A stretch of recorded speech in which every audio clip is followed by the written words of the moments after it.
In this video we're going to take a look at the detailed settings available to DJI Mavic Air 2 owners in the DJI Fly app. I'm covering this on the iOS version. Most of the features seem available in Android, but just to be clear, if you are using the Android version, this video may actually not accurately represent what you're looking at on your phone.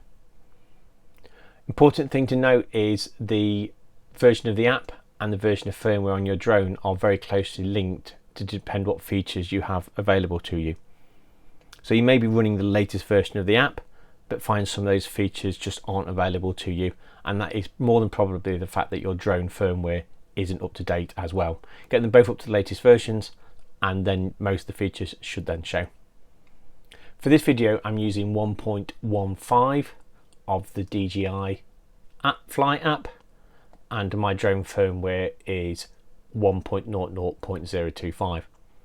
If you've got newer versions of these, look in my playlist for updates that cover those versions, and in there I'll cover the main differences with the upgrade. I won't cover every feature every time, so if you're looking for a feature that's not covered in one of those newer videos, come back to this one and see if it's covered here. Okay, let's get started. So open up the app and you get dropped into a screen like this. Now almost everything on this screen is touchable, so you touch it and up pops some more details and information. You'll see some blurring on the video, and that's because I filmed this at home, and the app has a tendency to show geolocation information because it's getting that from your mobile phone. So where it's blurred on this screen, it's actually my home address, so I've blurred that out. In other places I've blurred out maps and other personal information. So here I've clicked on where it says altitude zone, and that brings up a map. Now, most of the screens that bring up a map have similar information available on them. So here you can see slightly greyed out shapes. They indicate GEO Zones, and the GEO Zones show you information about the flight status of the area of the map. There's a number of zones available in the DJI Fly app, and you can see a list here. And they cover areas such as definitely not allowed to fly, to warnings and caution type information. You see by default there are two zones not turned on: enhanced warning zones and warning zones. My experience in the UK is if you turn those on, your map literally lights up, because most of the UK seems to be covered by one of those zones.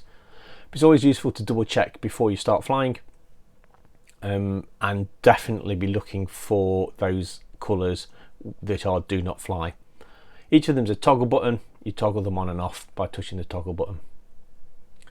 So if we go back to the map now, you've got some different options in here.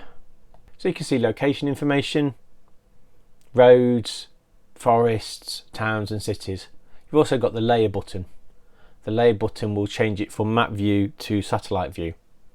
It's very useful for zooming in and looking at the surrounding areas. If we now have a look at the locate button, we move the map away from my current location, click locate, and it moves me back. Useful if you're scanning around the map trying to find somewhere but you want to be reminded back where you are.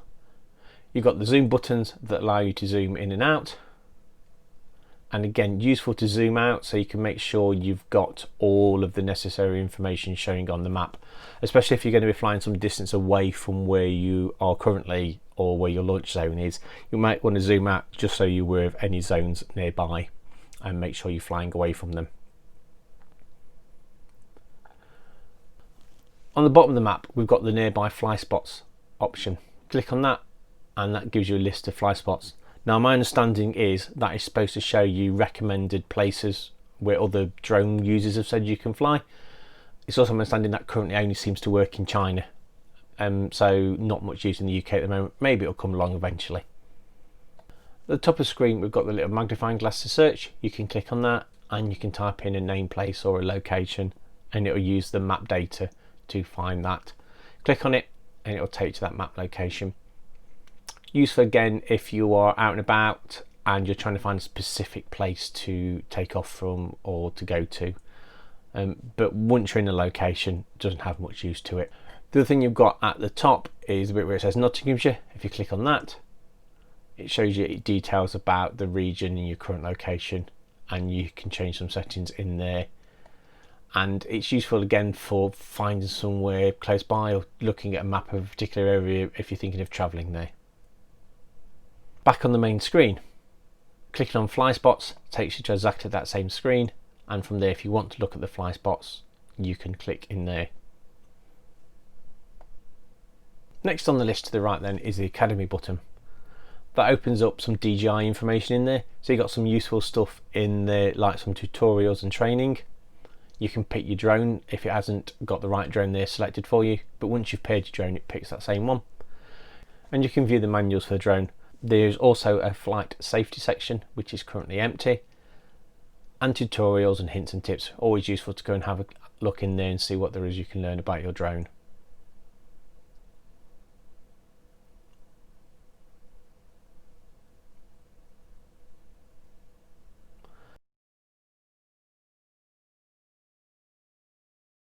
Back to the main screen then by clicking on the arrow to the top left on there. We're going to ignore the Connect Aircraft one for now, and we are going to look at the album. So here you can see previously recorded footage from your drone. You can click on the aircraft button and you can see what's available on the aircraft if it is connected, or you can do the DJI Fly one, which also actually goes into your photo album and shows albums from there. You can see the clips where it's downloaded a low quality version to the DJI Fly app. You can use the icons at the top to sort by date or type, and you can group select photos if you want to download them or delete them or something like that.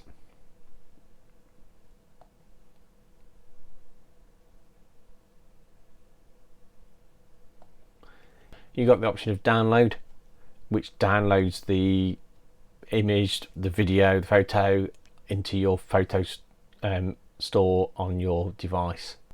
You can click the create button, which takes you into a little video editor.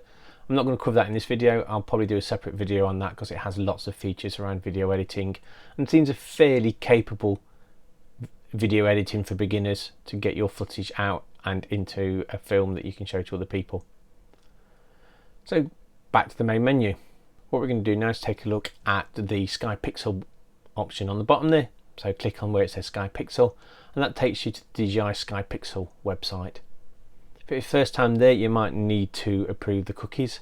It's loading a website up in the background, and this website is where DJI users can upload the footage for other people to look at. So if you're again looking for some inspiration over some really good drone shots, or you just want to look at some beautiful scenery or locations, you can go into Sky Pixel and have a look at that and see what's in there. And back to the main menu again. Going to click on the profile option now, and in the initial profile screen you get some information about your DJI user, including hours flying, number of flights and distance travelled, and then there's some options on the right hand side for the DJI forum, DJI store, find my drone and settings. Let's have a look at those then. So you can see there total flights and distances for my particular user. If you click on where it says more, you get taken into a separate list. You will notice that there's a slight difference between the number of flights and information on this list to the previous one. I just happened to have taken this screenshot later on as I realised it was missing from my original footage. But what you can see here is a list of all your flights, the date, the distance you travelled, and the altitude and duration of the flight. You'll see at the top that I have 2 flights not currently uploaded to the cloud, and you'll see one of that setting later on, so I can click the upload button and that will upload them. Against each flight there is a small photo, or in some cases a little map, and that's taken as a sample from the actual flight information. So if you took a video or a photo, the DJI app will pick one to show there against that flight. If not, it will show map information. And if you actually click on one of the flights, what pops up is a replay, best word I can use for it, of the actual flight itself. Not going to cover that in too much detail in this video. Again, I'll probably do a separate video about that. But what you can actually see is where the aircraft went. You can see what happened on the controls and what you did with it and all that. So there's a lot of information you can see about your old flights in there as well. Let's go back to the profile menu then. Let's take a look at some of those other options in there. So go into settings. Here we can see information on the aircraft firmware update. So we can check for firmware updates, check for the flight safety update, database updates. And we can also turn on auto firmware download. There are a number of places you can do that from within the Fly app. So it doesn't matter if you don't do it from here. Go for sync flight data. You saw the flight data on previously in the video, so this allows you to automatically sync it up to the cloud and give you a backup of it as well. Camera view, you can have the camera not come on automatically when you connect the aircraft. Not sure what use is. For me, actually, maybe something I turn on for when I'm doing videos like this. Not necessarily always want the camera showing on the app, so this does stop it from automatically coming on. But for now it's set to on. And we can clear the cache.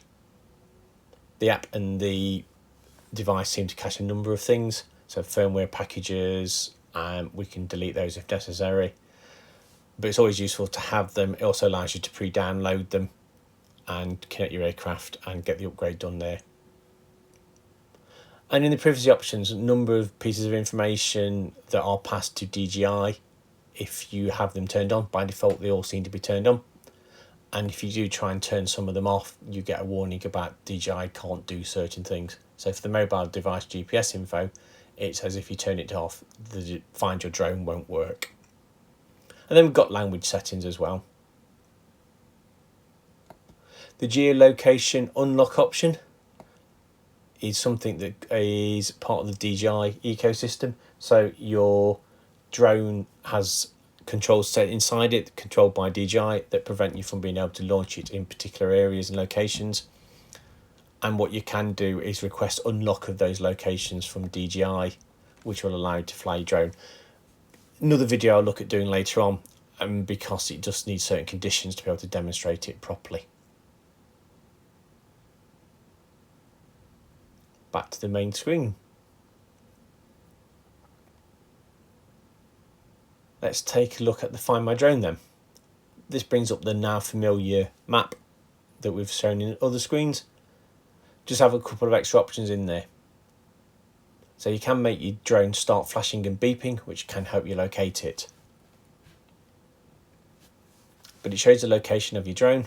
If you click on the directions button, it does show you directions, so you can do driving, walking, and how to get there, how long it's going to take and what you need to do around that one. So this is actually showing the location of where my drone was last turned off. So it's not actually lost, but I haven't turned it off since I last used it there 5 days ago. And that's the GPS coordinates of where it was. So this is showing me how to get back to it.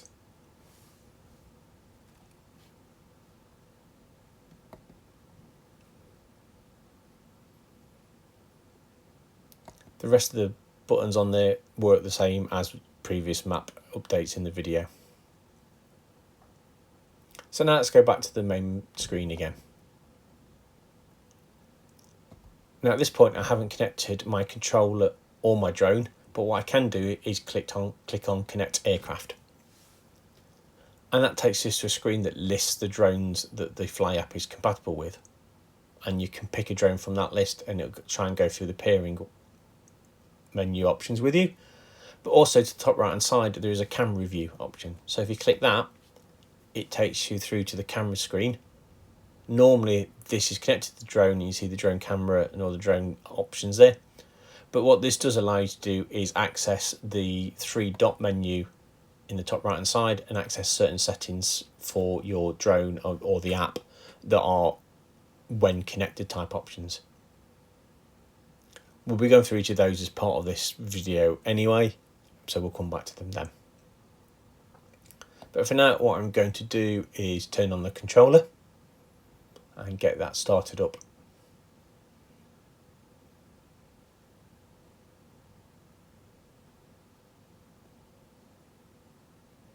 So there you go, controller is now connected. And we'll turn the drone on as well now. Drone is being start up.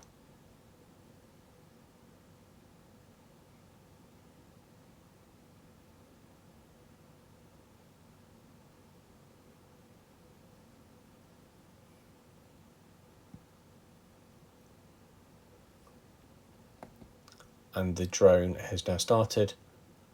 Get a picture of the drone that it's connected, so it's detected a Mavic Air 2. And the Go Fly option is now lit up for me to click on. But what it's detected is actually there is a battery firmware upgrade. So the battery I've got installed in the drone is behind on its firmware. So what it's going to do now is upgrade that for me. So we'll just fast forward while that goes through. It goes fairly quickly, even in real time. Then the drone finally will reboot and it'll come back up with the battery firmware installed, and I can press the X button and it will take me back to the main screens.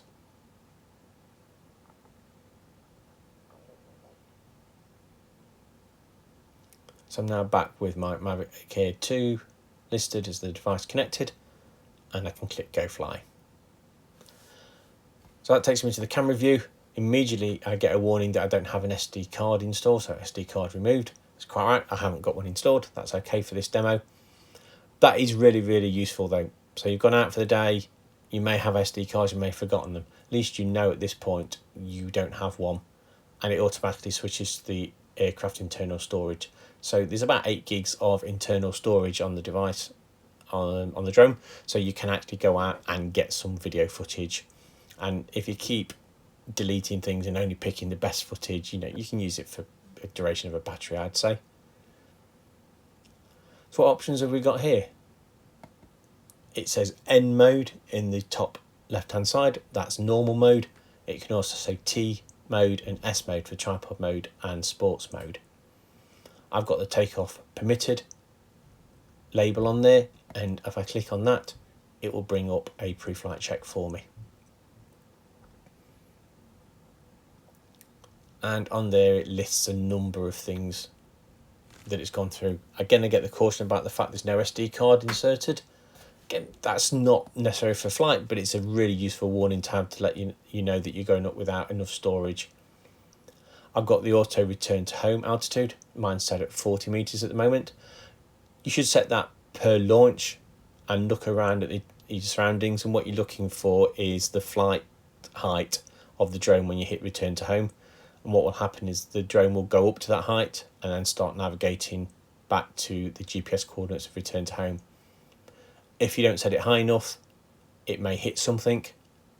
If you set it up too high, you know, it's just going up higher and coming back. But you should be aware of the height of things around you, and also in the direction you're flying the drone. It's no good setting it at 40 meters if you then fly it across some woods and some trees where the trees are 50 or 60 meters, or buildings of similar height, and you take it down and bring it back in, it doesn't fly up high enough and it hits something. And don't rely on the obstacle avoidance. It is there as a final safety measure. You've got the max altitude, so mine's set at the maximum of the UK, 120 meters. You can lower it down, and that's always a good starting point for your first few flights. And your max distance. So mine's set at 2,280 meters. Probably I was just moving it around and set it somewhere. Useful again for the first few flights, and also to control your distance, and it won't let the drone fly past that. You get information about your storage. So here I've got the internal storage at 7.8 gigs and SD card, no SD card installed. If I did have one installed, it would tell me how big it was and how much storage had available on it. Also tells me how much time I've got left to record on the currently selected storage. And I have an option to format the storage. If I have the SD card in, it would have both listed. I could tick one or the other and then click format, and that will format the storage. It's one of the things you get used to when you're doing a lot of digital photography, either with cameras or drones, is to always make sure you're formatting your SD card at the start of each session to make sure it is clear. Also, it helps you make sure you take the stuff off when you get it back home, because if you don't, it's wiping next time you go out because you're formatting the card.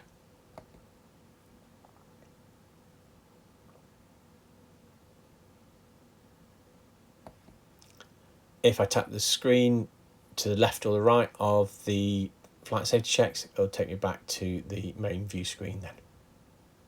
Carrying on going left to right on the main screen then.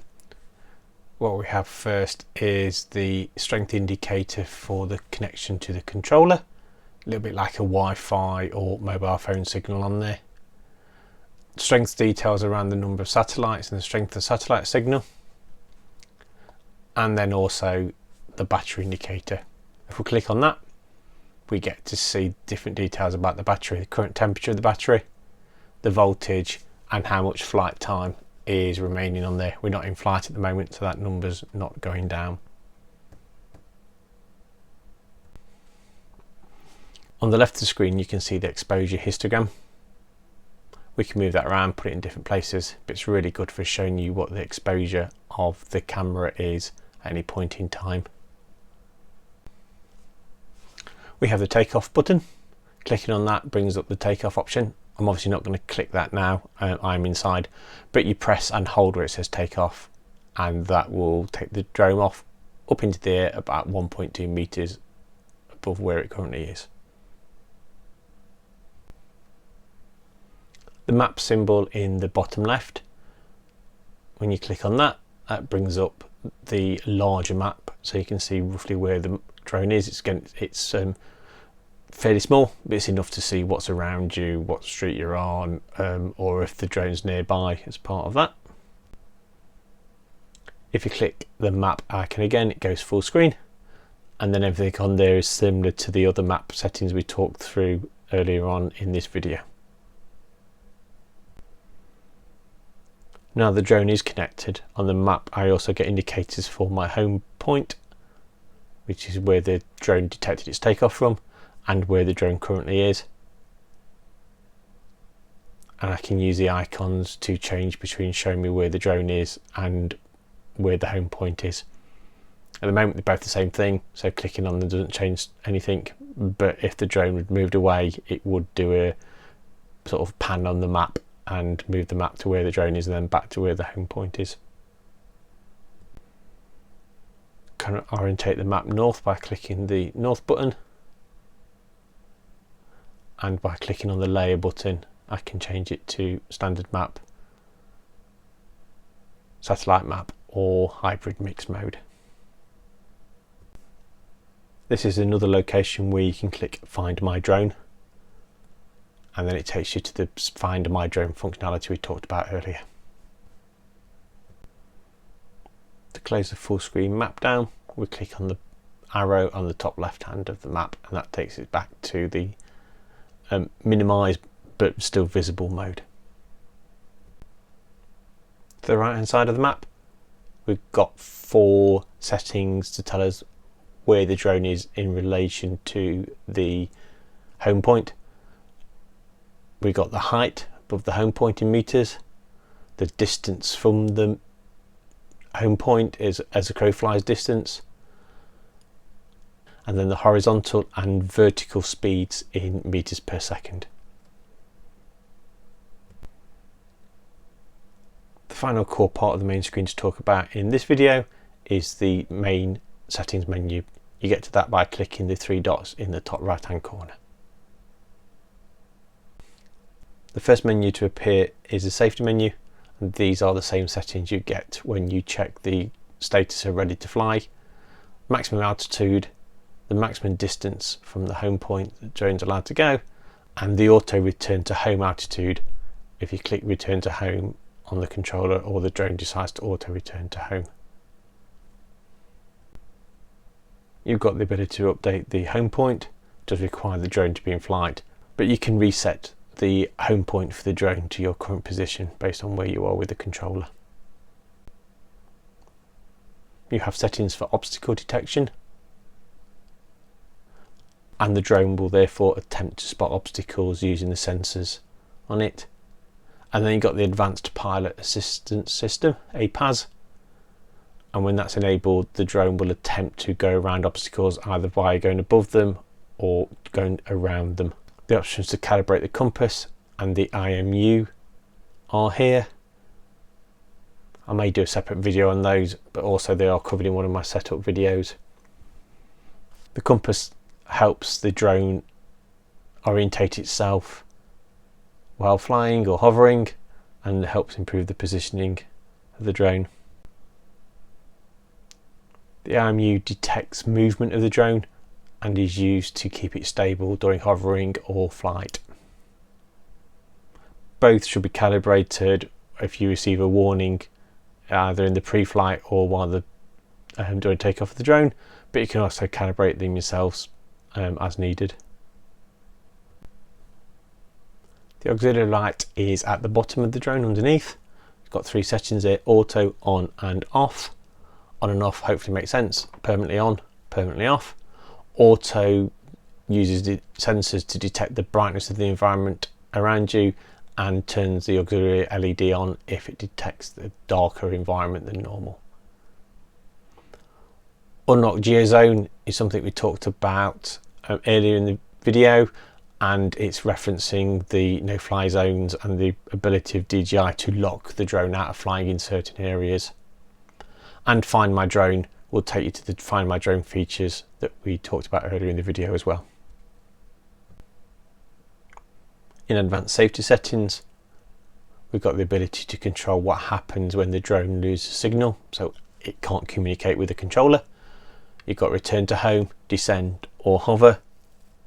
By default you've got return to home, but if you're in an environment where perhaps you don't want the drone to return to home, you've taken it around out of sight, which obviously you shouldn't be doing, or you're concerned about the fact it may not be able to get back home, it's over water for example, you may want to descend or hover while you figure out what to do. And then the emergency propeller stop. If you perform the maneuver on the controller shown in the diagram, so pull both controllers in and down or out and down, it will stop the propellers. You've got 2 options for emergency propeller stop.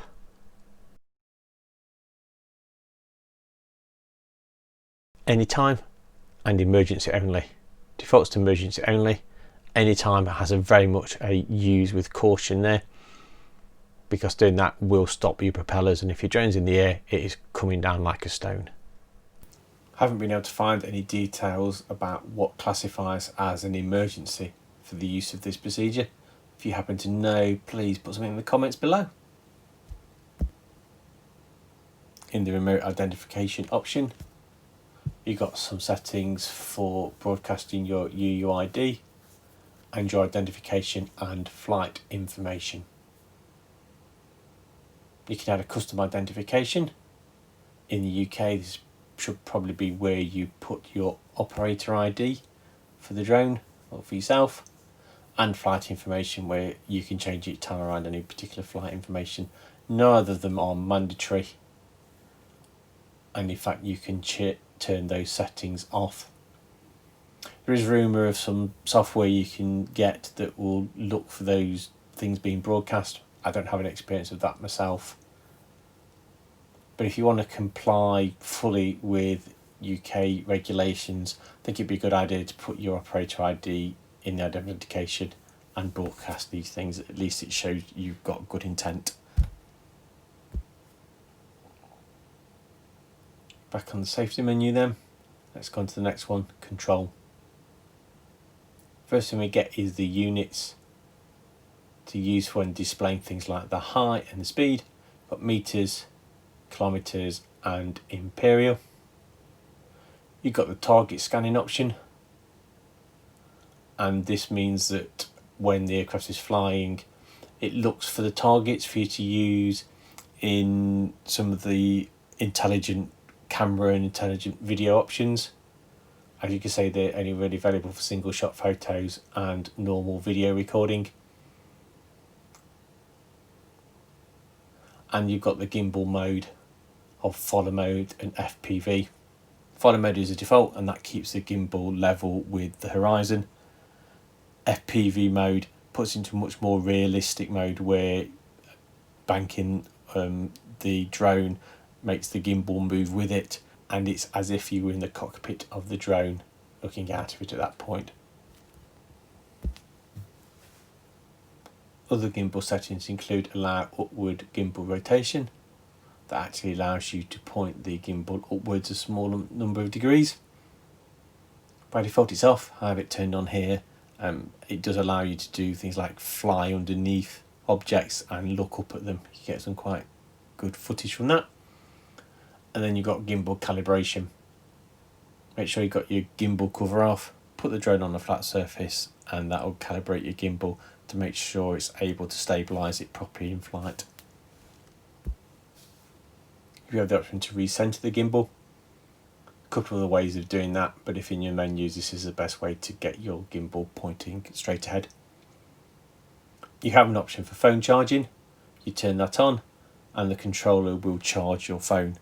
The controller's got quite a good battery in it. It'll last way longer than the actual drone battery. So if you are a bit worried about the DJI Fly App draining your mobile battery, turn it on. Interesting to note that this seems to default itself off every time you turn the controller off or come out of the DJI Fly App. So you do need to keep going in and turning it on when you go for each flight. In stick mode, you can change how each of the left and right sticks behave. Mode 2 is the default, which gives you the left stick for ascend and descend and the right stick for forward and backwards. There's an option to configure the function button on the controller. You can have tap recenter the gimbal, turn on the auxiliary LED, or toggle the map live view on the DJI Fly App. For double tap, you have the same options. You can calibrate the remote control. You do need the drone turned off to do that, so I won't be able to demonstrate this in this video. First time you pair the control and the drone and take the drone out for flight, you get offered the beginner flight tutorial, which will walk you through launching the drone and basic controls of it. If you skip that because you're excited to get using your drone, or you don't think you need to, or perhaps you've got a new flyer that you want to demonstrate the steps to, you can go into here and you can start up that beginner flight tutorial again. Let's take a look at the About menu then. Here you can add the name of your drone. I've got my operator ID in here, so I've blanked that out. Tells you the model. It also allows you to check for updates for the firmware and the FlySafe database. These should come through automatically for checks, but if you know there's a new version out there and you're not seeing the notifications to download it, you can come in here and force it. You get the versions of the remote control firmware and the FlySafe database, along with the aircraft firmware as well on there as well, and also the app version, which is the version of the DJI Fly App you're using. Scrolling down, you get to see how many times the current battery has been charged, and then the serial numbers for the critical components: the battery, the flight controller, the remote controller, and the camera. Again, blanked out here. The final menu we're going to look at in this video is the transmission menu. The first option is to do with the video definition. You got smooth and HD. If you're having trouble with the signal or the video coming from the drone through to the DJI Fly App, if it's jittery or it's not looking good quality, or it keeps dropping out, change it from HD to smooth. That drops the definition from 1080 to 720, keeps the frames per second at 30 frames per second and the codecs at H.264, but that drop from 1080 to 720 will be using less bandwidth for sending the video backwards and forwards. You can change the frequency of the connection between the remote control and the drone. Got three settings: 2.4, 5.8 and dual band. Unless there's a particular reason you don't want to use one of those frequencies, keep it on dual band. If you know there's a particular issue with a frequency, or you're getting blocked a lot, then try changing it to a frequency of your choice. You can also pick a particular channel if you know there's, again, interference or issue with some of the channels. Otherwise, again, leave it on auto and let it pick. And then on the graph below, you'll see the range it's broadcasting in to connect to the drone, and also what the interference is in there. So you can see that graph going up and down as the signals around the controller change. I hope you enjoyed this video about the settings on the DJI Fly App and DJI Mavic Air 2. This video covers everything but the camera settings. That's covered in part 2 because there's quite a lot to cover in just the camera settings. But if you did like the video, please like, subscribe to the channel, ding the bell, and you'll see the other video come up and all my other videos around drones and other technology. Thank you very much.